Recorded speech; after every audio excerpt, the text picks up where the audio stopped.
이 키워드를 써서 이슈가 됐었어요. 원금 보장이 되는데 8%나 받을 수 있다. 뭐 예금보다 3, 4배 정도 높다고 볼 수 있죠. 여러분이 예적금이랑 비교한다고 하시면은 이거는 약간 제 입장에서는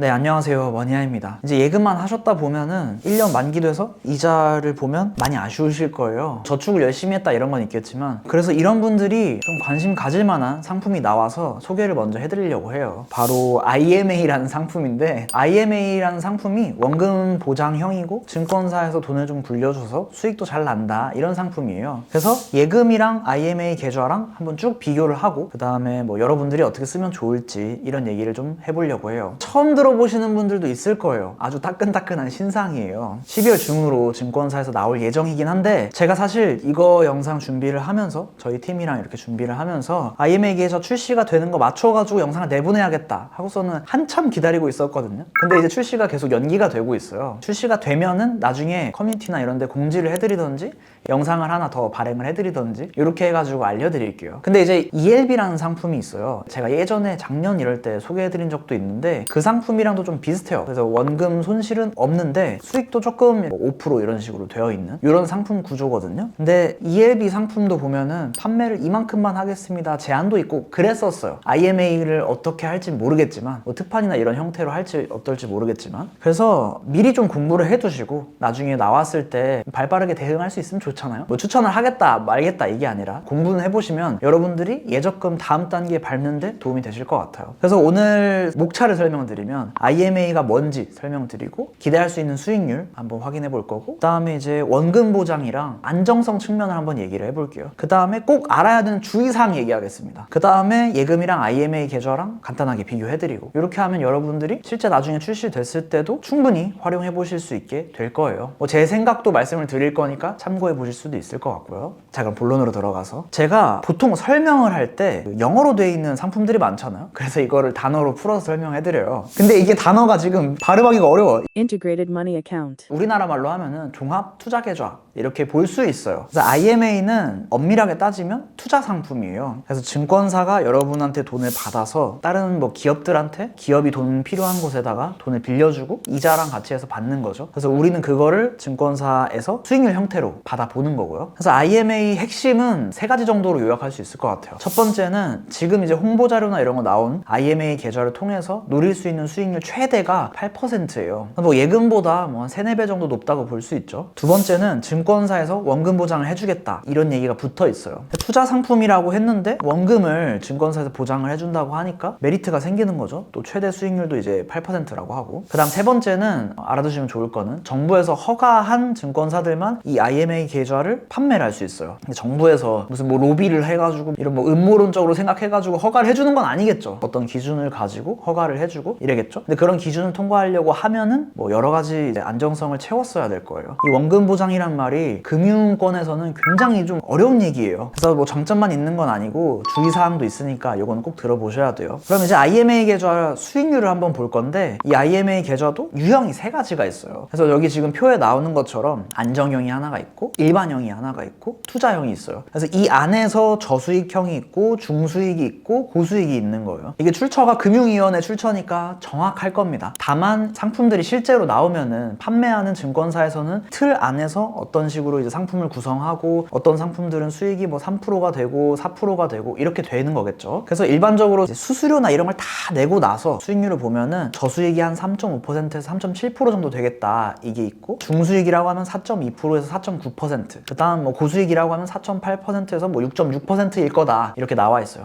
그러면은 여기 지금 표에 나와 있는 것처럼 보수 차감 전 목표 수익률이랑 보수 차감 후 목표 수익률이 있는데, 예적금이랑 비교하려고 하면 보수 차감 한 다음에 수익률이랑 비교를 해야 되는 거 아니냐 생각하실 수 있어요. 여러분들이 조금 생각을 해보면, 예적금도 특판이나 이런 걸 가입을 하려고 하면 여러 조건들을 충족을 해줘야 되잖아요. 뭐 예를 들어서 신용카드를 발급을 해야 된다. 그럼 신용카드를 발급하고 연회비라는 걸 또 내야 돼. 또 그 다음 첫 거래만 된다든지, 뭐 보험에 가입해야 된다든지, 이제 월급 통장 같은 걸 사용을 해야 된다든지, 이런 것들이 조건이 붙어 있는데, 그 조건들을 하면서 여러 가지 보이지 않는 비용들을 쓰시고 계실 거예요. 그래서 그런 것들을 비교를 엄밀하게 하면 어렵기 때문에 때문에 여러분이 예적금이랑 비교한다고 하시면은 요 목표 수익률을 보시면 좋겠다. 이 정도까지 정리하고 넘어갈게요. 그 다음에 이 유형들이 세 가지로 나눠져 있는데 수익률이 다른 이유가 있을 거잖아요. 그러니까 우리가 이거를 투자 상품이라고 배웠고, 투자 상품이라는 거는 돈을 어디다가 빌려주는지에 따라서 수익률이 결정되는 거예요. 그래서 쉽게 말해서 제가 이거 강의에서도 얘기하는데, 우리가 믿을 만한 사람한테 돈을 빌려주면 무이자로 빌려줘도 상관없을 거예요. 근데 사업하는 친구고 좀 불안정하고 뭐 직장도 있다가 없다가 그러면 그 친구한테 빌려주려고 하면은 이자라도 얼마 받아야지 빌려줄 마음도 좀 생기고 이런 걸 거예요. 그래서 믿을 만한지에 따라서 수익률이 결정돼요. 아주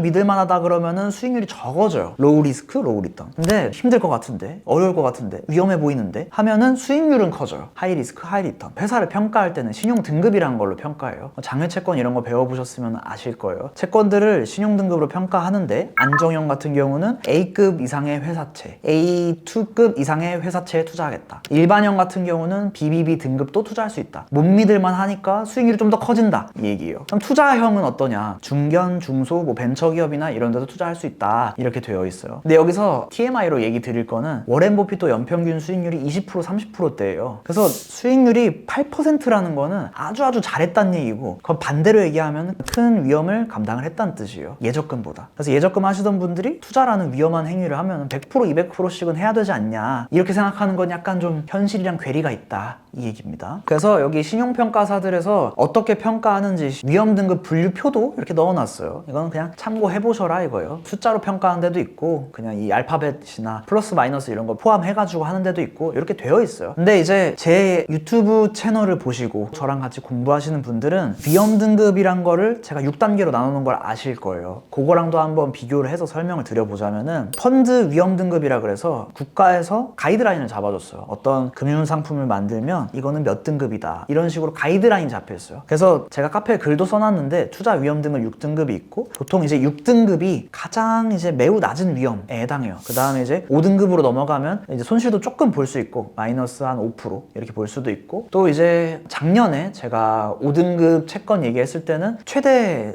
아주 잘 됐을 때 수익률 뭐 플러스 10% 이렇게 된 적도 있어요. 지금은 이제 지지부진할 거예요. 2% 3% 왔다 갔다 하고, 뭐 마이너스도 조금 수수료 떼고 이러면 마이너스도 왔다 갔다 하고, 요런 정도일 거예요. 그 다음에 이제 4등급 3등급으로 넘어가면서 고위험 자산에 추가로 투자한다, 뭐 이렇게 되어 있어요. 그래서 이렇게 이제 등급별로 나눠져 있는데, 안정형이랑 일반형이랑 투자형이랑 비교를 한다고 치면은, 안정형 같은 경우는 6등급에서 아주 높게 보면은 4등급까지 볼 수 있어요. 근데 이 차이가 뭐냐면은, 만약에 안정형 IMA 계좌를 투자해야겠다 보면은 이 금융상품 설명에 무조건 써 있어야 돼요. 뭐에 투자하는지는. 뭐에 투자하는지 봤을 때 A등급인 채권들만 있으면은 이제 6등급에서 5등급, 거의 원금 손실 확률이 위험이 아주 없는 이런 채권에만 투자할 텐데, 주로 투자하는 거에 이제 BBB 등급 채권이 좀 섞여 들어갔다 하면은 4등급으로 분류도 할 수 있을 것 같아요. 근데 이제 일반적으로는 5등급에서 6등급, 낮은 위험, 아주 낮은 위험에 해당하는 상품 정도이실 거다. 게다가 이제 증권사에서 만들 때 원금 보장까지 붙어 있으니까 그 정도로 평가할 수 있을 것 같아요. 이건 제가 가이드라인 생각했을 때 그 정도로 추정을 해봤어요. 근데 일반형 같은 경우는 본격적으로 조금 위험한 채권들이 들어가니까 한 4등급 정도로 볼 수 있을 거예요. 일반적으로 펀드 투자를 했을 때 4등급이라고 하면은 우리가 일반적으로 봤을 때 뭐 한 3, 4등급에 해당할 것 같은데, 보통 위험, 다소 높은 위험, 이 정도예요. 뭐 미국 주식에 투자하는데 내가 우리나라 ETF를 통해서 미국 주식이랑 달러랑 섞어서 투자하겠다, 이런 포트폴리오를 구성을 했다 하면은 뭐 한 3등급. 그리고 뭐 금이나 이런 것까지 섞여 있다, 금, 채권 이렇게 여러 가지 섞여 있다, 그럼 한 4등급 정도가 돼요. 그래서 어떤 느낌이냐면, 금 모으기를 하겠다, 요거랑 이 일반형 IMA 계좌 투자하겠다, 이거랑 아주 막 딱 매치는 안 되지만 비슷한 등급 정도예요. 그래서 내가 뭐 금 모으기를 뭐 어쩌고저쩌고 하는데, 뭐 일반형 정도를 보시는 게 여러분이 감당한 그 위험이랑 얼추 비슷할 거예요. 정확하게 똑같진 않지만. 그 다음 투자형 같은 경우는 중견, 중소, 이런 벤처 회사채 이런 것까지 다 들어가고 있는데, 우리나라로 따지면은 코스피 시장이 있고 코스닥 시장이 있잖아요. 그래서 코스닥 시장을 보는 거예요. 조금 더 삼성전자 같은 경우는 큰 시장에 큰 회사로 들어가 있고, 그 다음에 중소, 중견, 벤처 이런 회사들은 코스닥 시장에 들어가 있어요. 그래서 코스닥 시장에는 여러분들이 알만한 기업이 잘 없을 거예요. 뭐 반도체 장비 회사들, 2차전지 장비 회사들, 이런 회사들이 코스닥 시장에 분포해 있어요. 그래서 여기에 투자하겠다는 거는 실상은 아마 한 2등급 정도의 위험이라고 볼 수 있을 것 같아요. 그래서 이거는 증권사에서 어떻게 분류하냐에 따라서 등급을 다르게 매길 수 있고 다르게 볼 수 있지만, 요 정도 선으로 보시고 참고하시면 좋겠다, 구독자분들한테 말씀드리는 거예요. 뭐 채권 채권 이런 거 계속 공부를 했으니까. 그 다음 이제 IMA 계좌가 이슈가 됐던 게 원금 보장이 된다, 이 키워드를 써서 이슈가 됐었어요. 원금 보장이 되는데 8%나 받을 수 있다, 노릴 수 있다 하니까. 원금 보장이 된다는 얘기 엄밀하게 얘기하면 내가 1억을 5%짜리 예금에 투자했다, 그럼 1억 500만 원이 세전 기준으로 내가 1년 뒤에 받을 거잖아요. 근데 이 IMA 계좌의 원금 보장이 된다는 얘기는 내가 1억 500만 원을 보장받는다는 뜻이 아니라 1억 원 내가 투자한 원금만 보장받는다는 뜻이에요. 이자까지 내가 확정해주지 않겠다, 이 얘기예요. 요건 아셔야 돼요. 그 다음에 이제 알아야 될 거는 위험을 감당하는 만큼 수익을 얻는 거예요. 근데 이제 IMA 계좌처럼 원금 보장이 되면은 내가 원래는 투자해서 얻을 수 있는 수익이 10%였는데 5%만 받고 나머지 5%는 증권사에서 가져가는 거예요. 원금 보장했던 기능 때문에. 어떤 얘기인지 아시죠? 그냥 내가 손실이나 이런 것들도 견디고 나서 10%를 볼 수 있었는데 똑같은 상품을, 근데 IMA 계좌라는 걸 통해서 투자를 했다 하면은 이 손실 구간을 안 견디고 이렇게 수익을 얻게 되는 거예요. 위험을 감당하지 않고 수익을 크게 보는 방법은 그냥 금융 상품적으로는 없어요. 근데 이렇게 얘기하면은 조금 뭐 아쉬운 부분도 있고 그렇게 약간 조금 애매모호할 수 있으니까 하나 얘기를 더 들려드리면은, IMA 계좌 같은 경우는 자기 자본이 8조 원이 넘는 증권사들만 인가를 해놨어요. 그래서 지금 이제 한국투자증권이랑 미래에셋증권만 발행할 수 있도록 허가가 되어 있어요. 그 얘기는 증권사에 돈이 많다는 얘기예요. 근데 증권사가 우리 돈 많으니까 IMA 계좌 발행을 해가지고 원금 보장이라는 걸 해줘도 된다 라고 정부에서 외부에서 확인을 하고 알려준 거예요. 그러니까 정부에서 인가했다는 게 앞서서 얘기했던 것처럼 진짜 실제로 증권사에 돈이 있구나 확인을 하고, 그 다음에 어떤 범위 내에서 IMA 계좌를 발행을 해도 된다, IMA 계좌를 투자를 해도 된다, 이렇게 정해져 있는 거죠. 이거랑 비슷한 상품이 있었어요. 어떤 거게요? 이 비슷한 상품이 증권사의 발행어음이라는 상품이 있었어요. 발행어음이라는 상품도 정부에서 인가를 해주고 증권사들이 발행어음을 발행을 했죠. 제가 발행어음을 얘기한 게 2020년부터 얘기했을 거예요. 코로나도 터지고 뭐 고금리가 어쩌고 뭐 부동산 넘어간다 어쩌고, 제가 유튜브 한 이 5년의 기간 동안 발행어음 얘기했을 때마다 유튜브 댓글에 야 그러다 증권사 다 망한다, 너 이렇게 큰일 난다 했는데 한 번도 망한 적이 없습니다. 왜냐면 정부에서 그렇게 호락호락하게 막 아무한테나 인가해주지 않거든요. 그래서 발행어음이 손실분 역사 이런 거 찾아보셔도 괜찮아요. 그래서 그거랑 마찬가지로 IMA 계좌 자체도 정부에서 인가를 해준 거니까 아마 믿을만 하지 않을까, 이렇게 보실 수 있을 것 같아요. 주의사항도 한번 알아볼게요. 주의사항을 보면은 첫 번째는 만기는 확인을 하셔야 돼요. 아직 상품 출시 전이라서 정확하게는 모르겠지만 2년 이상 7년 막 이렇게 이제 돈이 좀 묶이는 상품들일 거예요. 그래서 무작정 좋다고 투자하시면은 낭패를 볼 수 있습니다. 그래서 만기가 기니까 만기는 꼭 확인을 해주셔야 된다. 투자형 같은 경우는 수익을 좀 크게 볼 수 있으니까 뭐 7년 이렇게까지 묶일 수 있다, 금융위원회 자료에서는 이렇게 나오고 있어요. 계속 말씀드리지만 고수익은 변동성이 높고 무조건 수익률이 좋으니까 투자하셔야 된다, 저도 안전지향적이니까 여러분들한테 그렇게 말씀드리고 싶지는 않아요. 길게 돈이 묶인다는 것 자체도 어떻게 보면 리스크잖아요. 두 번째, 명확하게 짚고 넘어갈 주의사항은 예금자 보호 법으로 보장해주는 건 아니에요. 은행 예금은 예금자 보호 한도도 늘어나고 이래서 뭐 1억까지 늘어났다 그렇잖아요. 근데 IMA 계좌는 법으로 보장이 된다 이런 부분은 아닙니다. 이 한국투자증권이나 미래에셋증권이 원금 보장해드리겠습니다 했는데 만약에 한국투자증권이 망하거나 미래에셋증권이 망한다 그러면 원금은 못 찾을 수 있어요. 이걸 뭐 비율을 어떻게 들어야 될지 모르겠는데 자기 자본이 8조 원이라는 거는 초대형 증권사란 얘기예요. 이 초대형 증권사가 파산할 확률을 따지면 이거 뭐라고 표현해야 될지 모르겠어요. 이제 보통 이렇게 아주 큰 증권사나 은행 이런 데가 망하려고 하면은 정부에서 가만히 있지 않아요. 정부에서 이런 증권사나 은행을 도와주려고 하는 것 같아요. 큰 은행이나 증권사가 넘어가면 거기에 투자한 어떤 투자자들, 예금을 맡겼다 그러면 예금을 넣은 사람들, 이런 사람들이 다 같이 망하는 거잖아요. 물론 뭐 확률이 아예 0입니다 이렇게 말씀드릴 수는 없지만 확률적으로 극히 낮다 이렇게 볼 수 있겠어요. 그 다음 세 번째가 우리한테 실질적으로 좀 문제인 부분인데 수수료가 비싸요. 이 상품들이 원금 보장이라는 기능이 있는 대신에 수수료가 비싸게 책정되어 있어요. 아직까지 그냥 보도 자료로 봤을 때. 그래서 여기 이 표에서 봤을 때는 성과 보수 부분이 초과 수익의 30%, 40% 이렇게 가져가겠다. 거꾸로 얘기하면 똑같은 채권에다 투자하고 채권형 ETF에 투자하고 부동산 뭐 리츠 이런 거 투자하고 하면은 ETF 수수료 요만큼만 떼고 수익률은 5%, 10% 가져갈 수 있는데 IMA 계좌 같은 경우는 수익의 30%를 가져가겠다 이러니까 이거는 약간 제 입장에서는 어머니나 동생이 한다 그러면은 매우 아쉽다 이렇게 생각할 것 같아요. 근데 이거는 리스크를 요만큼 안 감당하니까 수익도 요만큼 안 가져가는 트레이드오프 관계예요. 난 그래도 리스크가 싫다 하면은 이런 상품에 수수료를 좀 주면서 투자를 한번 해보시면은 도움이 되실 것 같고, 나는 그게 싫다, 손실 좀 감당할 수 있다 하시는 분들은 수수료를 내면서 이런 걸 할 필요가 없겠죠. BP라고 나와 있는데 %예요.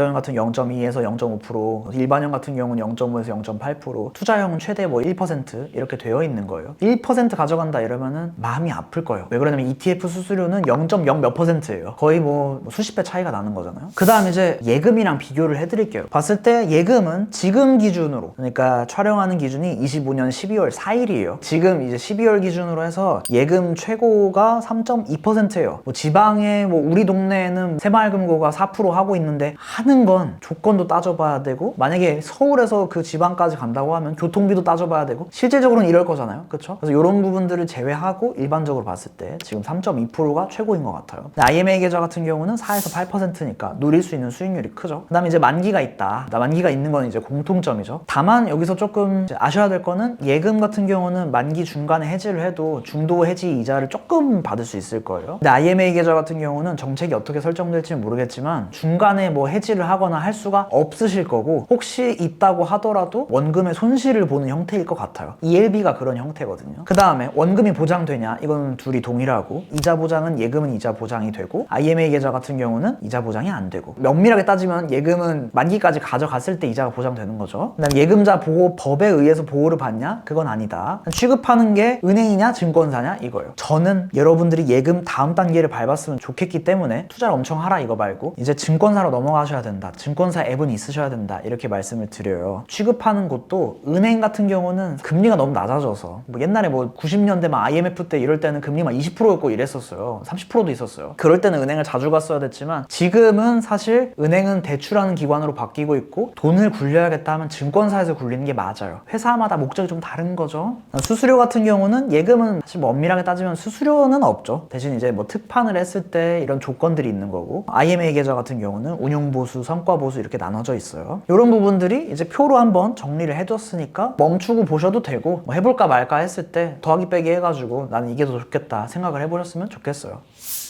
그리고 이제 마지막으로 약간 아쉬워서 한 번 더 말씀드리는 건, 저희가 이제 영상 준비를 할 때는 이게 상품이 출시가 돼가지고 그거 맞춰가지고 영상 팡 해가지고 찍어야겠다, 도움 되시게 찍어야겠다 했는데 계속 연기가 되고 있어서 이 부분은 좀 아쉬워요. 그래서 약간 설명드릴 때도 약간 모호한 부분들이 있었을 거예요. 상품이 없다 보니까. 지금은 한국투자증권이랑 미래에셋만 인가가 되어 있고, 출시 일정이 이제 한투가 12월 첫째 주가 되어 있고, 미래에셋이 12월 둘째 주였는데 영상 찍으려고 보니까 연기가 또 됐어요. 여기 이제 아쉽고, 어디서부터 어떻게 클릭하셔야 된다, 이렇게 하시면 된다, 이것까지 말씀을 드리고 싶었는데 출시 이후에 한 번 더 영상으로 설명을 드릴게요. 그리고 약간 IMA 계좌, IMA 통장 배경 설명을 좀 해드리면 여러분들이 이런 생각은 안 할 것 같아요. 증권사에서 이걸로 개미들 돈 빨아가지고 뭐 어디다가 뭐 투자하고 뭐 이런 거다, 이렇게 생각할 수도 있잖아요. 배경을 좀 설명을 하면은, IMA 계좌가 얘기가 나왔던 거는 2017년이에요. 근데 이제 8년 동안 상품을 출시하진 않았었어요. 정부에서 생각하고 있는 거는 우리나라가 지금 금융 강국이 되어가고 있어요. 우리나라 뭐 서학개미가 어땠다, 뭐 동학개미가 어쨌다, 뭐 우리나라 미국 시장에서 우리나라 사람들 투자 많이 한다, 이런 얘기가 나오고 있잖아요. 우리나라 정부에서도 미국에 있는 어떤 큰 증권사들처럼 이제 아주 초대형 금융회사를 만들고 우리나라가 약간 금융 강국이 되자, 이런 목적이었던 것 같아요. 그래서 미국에는 우리가 들어봄직한 회사들이 있거든요. 골드만삭스, JP모건 이런데 투자하시는 분들은 한 번씩 들어보셨을 거예요. 그래서 전 세계 기업들한테 우리나라 증권사가 돈도 빌려주고 투자도 하고, 어른들이 생각했을 때는 뭐 돈 장사한다 이렇게 볼 수 있는데, 자본주의에서 가장 위에 있는 사업이 사실 증권, 그러니까 금융 사업이에요. 이게 가장 이윤도 많이 남고 이런 사업, 대신 엄청 난이도가 높죠. 그래서 이런 것들을 만들고 싶어서 정부에서 이런 IMA 계좌 같은 새로운 상품들도 인가를 해주고 만들었던 것 같아요. 규제도 있어야 되고 뭐도 있어야 되고 이러니까 8년이나 걸린 것 같아요. 아무튼 이제 증권사는 이런 상품을 통해서 초과 수익을 이제 보수로 가져갈 수 있고, 수수료를 가져갈 수 있고, 투자자 같은 경우는 원금을 보장해준다는 기능도 가질 수 있고, 이런 이제 장단점이 생긴 거죠. 어떻게 보면 윈윈이라고 볼 수 있어요. 그리고 저도 예금만 하셨던 분들한테 여러 가지 선택지들을 말씀드리잖아요. 장외채권 같은 것도 있고, 단기채권 ETF도 있고, 뭐 국채 이런 것도 있고, 여러 가지 선택지들을 보여드렸을 때 하나 더 추가됐다고 볼 수도 있을 것 같아요. 물론 이제 시기마다 조금 뭐 나은 게 있고 이제 불안한 게 있고 이렇긴 하지만, 만약에 동생이 재테크를 지금 공부를 열심히 하고 있는데 저한테 뭐 공부할까 이렇게 물어보면은 IMA 계좌 해라, 제가 이렇게 답변한다고 하면 약간 이게 안 맞아요. 뭔가 답변이 뭔가 아쉬워요. 왜 그러냐고 생각해보면, 어떤 투자를 투자를 한다고 했을 때 내가 조금 덜 위험을 감당을 하면서 조금 더 높은 수익을, 조금 0.1이라도 높은 수익을 가지려고 하면은 내가 그 기술을 통제할 수 있고 내가 그 뭔가 행위를 잘 알 수 있으면은 그 추가가 생기는 것 같아요. 우리가 운전을 하더라도 처음 운전해보는 사람이랑 면허도 따고 열심히 뭐 운전 연수도 하고 이런 사람이랑 사고가 날 확률이 다르잖아요. 그래서 얘기 드리고 싶은 거는 조금 공부하시는 분들한테는 약간 좀 아쉬운 상품이다. 그럼 이제 뭘 했으면 좋겠냐? 예적금 다음 단계로 뭘 밟으면 좋겠냐? 본격적인 투자로 가기 전에 제가 이제 권장하고 싶은 거는 지금 저위험 상품 축에서는 25년 12월 기준으로는 단기 채권 ETF가 가장 괜찮을 것 같아요. 단기 채권 ETF 같은 경우는 수수료도 제일 적고 돈을 넣고 빼는데 중도 뭐 해지 수수료가 있다거나 그러지 않고 조금 더 유리하다고 볼 수 있을 것 같아요. 오늘 영상에서 IMA 계좌 말씀드렸고 장단점 설명도 드렸고 주의사항 설명도 드렸고 예금이랑 비교도 설명드렸고 약간 디테일한 얘기도 했고 제가 이제 동생한테 추천할 거냐 말 거냐 이런 얘기도 어렴풋이한 것 같아요. 그러면 영상 뭐 꽉 채운 것 같은데 맞나요? 여기까지 할까요? 마지막 어디예요? 어디요? 아 그거요? 아 오늘 영상 여기까지 하겠습니다. 행복한 하루 되세요.